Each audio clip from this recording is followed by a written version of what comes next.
팔자는 못 바꿔도 유전자를 바꿀 수 있다고? 유전자를 바꿀 수가 있다고요? 여태까지 그게 안 돼가지고 녹화를 한 해 만에 그러고 있었는데 근데 유전자를 바꿀 수 있다고? 그러면 나 바꿀래. 뭘 나 바꾸실래요? 외국어가 너무 안 돼.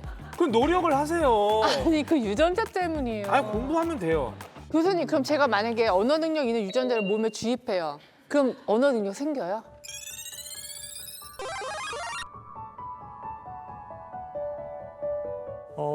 뇌세포를 다 바꿔야 되니까 뇌세포를 다 바꿔야 되니까 주입을 좀 많이 해야 될 것 같습니다. 아니, 너무 독하시다 멘트가. 뇌세포를 다 긁어내고 다른 사람 아니에요? 다 긁어내고 일단 그럼 다른 사람인 것 같은데. 다 긁어내고 일단 그 사실 되게 꽃미남이신데 너무 해맑게 웃으면서 말씀을 하시니까 너무 당혹스럽네요. 사람이 늙는 것도 유전자예요?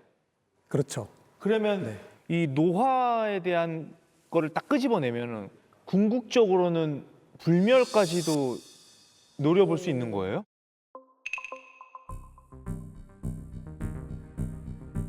노화가 생기는 이유는 우리가 계속 성장하면서 DNA에 계속 손상을 입거든요. 그렇기 때문에 이제 노화가 근본적으로 생기는 건데 이제 우리 몸에는 사실 그 고장난 DNA를 고치는 시스템이 있어요. 근데 이게 나이가 들수록 그 시스템을 꺼버리거든요. 끄는 이유는 그러니까 예를 들면 20살, 30살 때 번식을 하고 나면 사실은 이 개체는 아까 말씀드렸지만 일회용품이기 때문에 필요가 없잖아요. 필요 없는 것들이고. 그래서 이제 DNA 일회용품이 복구를 더 이상 없지? 안 하는 거예요. 그런데 만약에 우리가 인위적으로 그 시스템을 되돌린다. 이론적으로는 가능합니다. 아 너무 무섭다. 얼마든지 맘만 먹으면 그러면 인간의 그런 유전 형질을 싹 다 바꿔가지고 뭔가 새로운 유전 형질을 또 발현시킬 수도 있다라는 얘기인 거잖아요. 그렇죠. 왜냐면은 우리가 인간이 거의 대부분의 많은 것들이 유전자로부터 결정이 된다는 걸 알고 있었어요. 우리가 명확히 알고 있는 몇 가지는 요거를 조금 바꿔서 다른 걸 껴놓으면 레고 블록을 빼서 다른 블록으로 끼면 어떨까? 아 그런 걸 해본 적이 있어요? 이런 생각을 한 게 바로 유전자 가위라는 기술입니다. 가위요? 가위처럼 레고를 하나 빼는 게? 레고를 잘라서 요거를 다른 걸 갖다 붙이자. 네, 그래서 크리스퍼 캐스9이라는 유전자 가위가 있어요. 이게 3세대 유전자 가위인데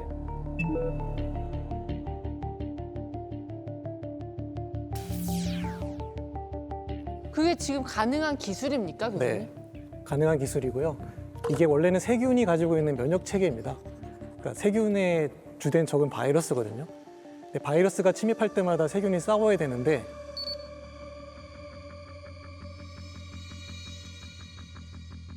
염기 서열을 인식하고 있다가 잘라내는 그 시스템을 세균이 가지고 있었는데 과학자들이 그걸 발견하고 이제 사용하는 거죠. 그래서 그걸 처음 발견한 건 사실은 이제 그 요거트 회사에서 찾게 됐는데 요거트는 이제 유산균을 많이 키우잖아요. 유산균을 자꾸 공격하면 이제 생산성이 떨어지니까 그런 연구를 하다가 우연히 찾은 거죠.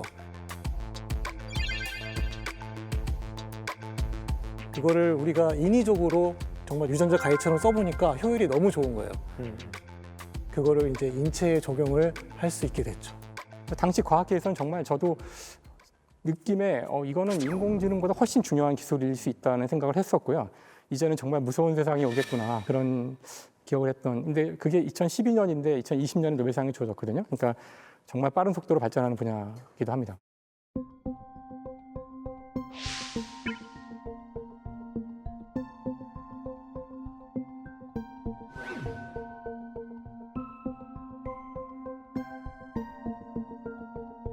최정균 교수님이 유전으로 결정되는 거 되게 많이 말씀해 주셨잖아요. 공부 잘하는 거, 뭐 외국어 잘하는 거 이런 거 다 조사해가지고 그러면은 우리 애는 그런 거 다 잘하는 걸로 만들 거야.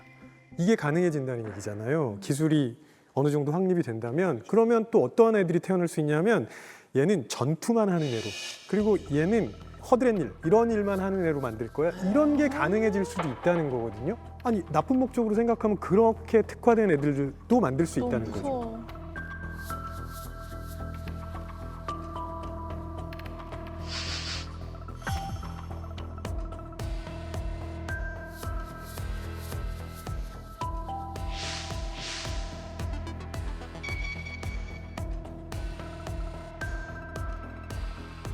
그러니까 2015년에 그 회의가 있었고요. 그 국제 유전자 편집 정상회의에서 그 후대로 전해지는 유전자 편집에 대해서는 금지하기로 그때 그 합의가 이루어졌는데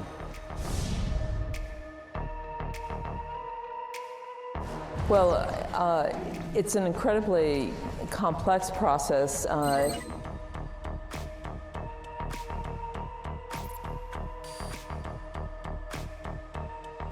Advances in conventional treatments and perhaps begin to see significant advances in somatic gene therapy will now allow many more such patients to reach breeding age and want to have children. But I wish there were clearer ethical guidelines for scientists not to. The issues here are so much more ethical and moral issues rather than purely scientific issues.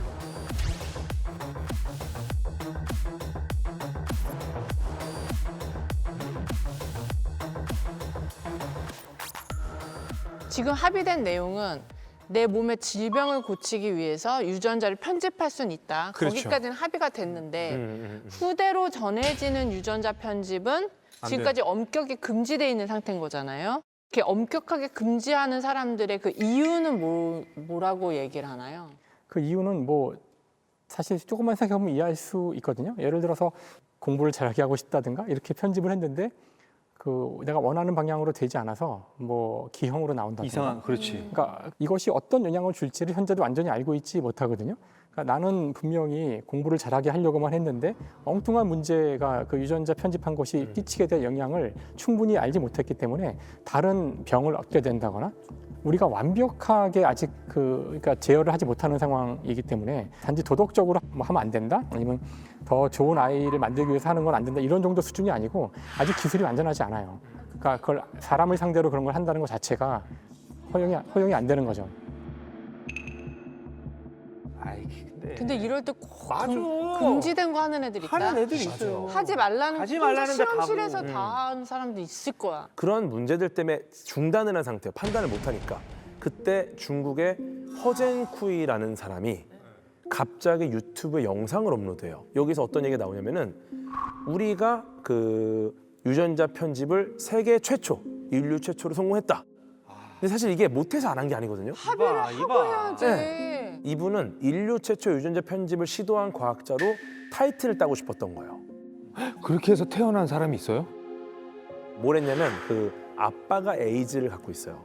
이 아빠와 엄마의 아이를 이 에이즈가 발현되는 그 부분을 편집해내서 아이들을 건강하게 탄생하게 내가 도와줬다 하고 당당하게 이거를 유튜브에 올리고 학회에 발표하러 나온 겁니다.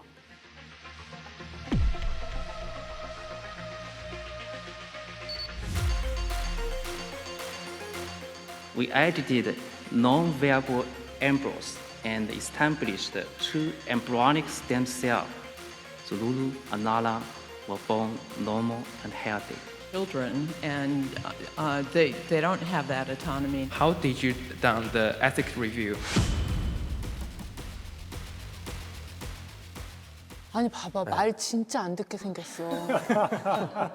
진짜 안 듣게 생겼어. 네. 그 자리에 교수님이 안 갔어요? 학회? 다른 일이 좀 있어가지고. 아, 거길 안 가면 어떡해요? 가서 허젠쿠이 잡들이를 해야지. 그러니까. 법적으로 뭐 이렇게 할 수 있는 근거는 없어요?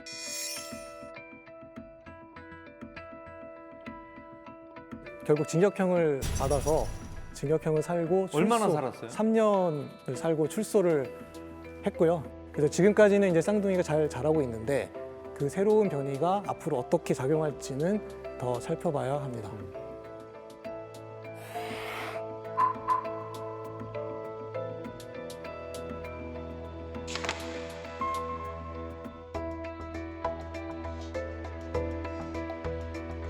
그러니까 지금 사용되고 있는 것은 일단은 치료에 적용이 되는데요. 그 예를 들면은 뭐 근육이 마비돼서 움직일 수 없는 사람들, 근데 거기에 해당되는 유전자가 딱 하나거든요. 그럼 그 경우는 이제 근육에 주사를 통해서 치료를 하죠. 혹은 이제 시력을 잃어가는 경우에 눈에 주사를 해서 치료를 하는 것들은 이미 시중에 약이 나와 있습니다.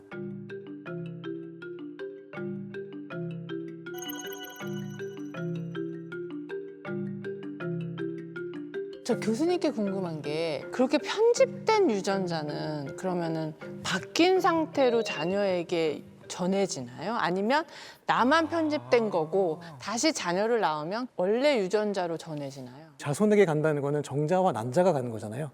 그러니까 몸에다가 주사하는 거는 치료 목적으로 자기만 고쳐지는 거지 다른 몸의 다른 부분에 영향을 받지 않고 정자, 난자, 생식 세포에도 영향을 안 받죠. 그러면 내 눈과 관련된 무언가를 가져와서 체외에서 편집을 하고 다시 주사를 하면 영구적으로 그 부분이 변하는 거예요. 크리스퍼에 필요한 그 카스나인이라는 단백질, 그 유전자로 가게끔 만들어진 RNA, DNA 이거를 그냥 직접 눈에 넣는 거예요. 눈 세포 안에. 그럼 그게 세포 안으로 들어가서 세포 안에 있는 그 해당 유전자를 바꿔버립니다.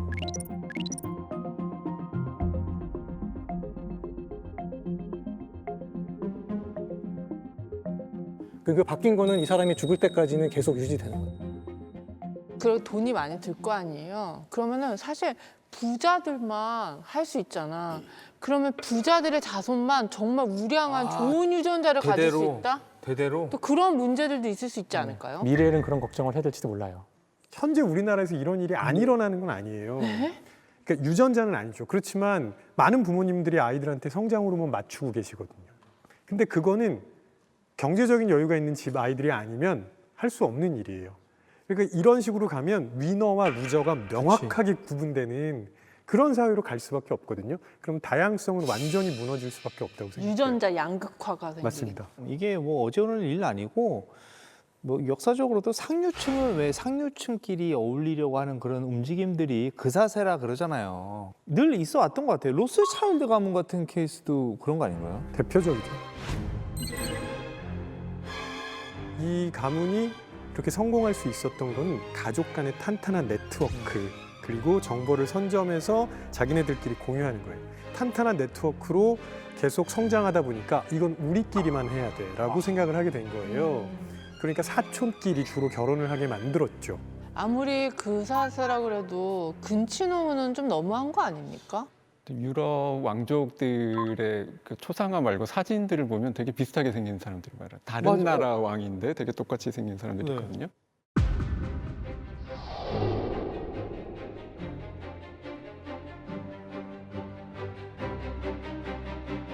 일차 대대전 당시에 영국 왕과 러시아 황제가 똑같이 생겼어요. 아주 가까운 친척까지는 아닌데 정말 서 있는 모습 보면 옷만 다르게 입고 있는 두 사람처럼 보이는. 들어보셨을 텐데 합스부르크 가문이라고 있어요. 네.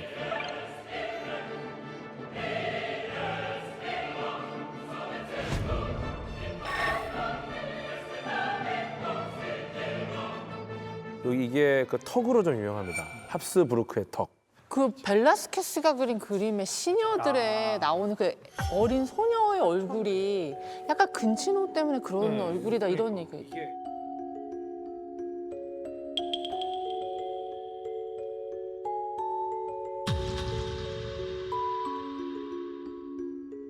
잘못 알고 계신 게 순혈을 이렇게 해가지고 유전병이 생겼다. 이건 잘못된 표현이에요. 순혈이라는 게 유전병을 만드는 건 아니고요. 대신에 우리가 여러 피가 섞이면서 긍정적인 부분, 부정적인 부분들이 어느 정도 희석이 됩니다. 그런데 근친혼을 하게 되면은 부정적인 부분도 긍정적인 부분도 계속 누적이 돼서 점점 강화가 돼요.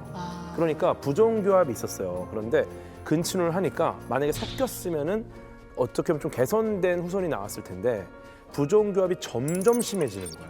계속.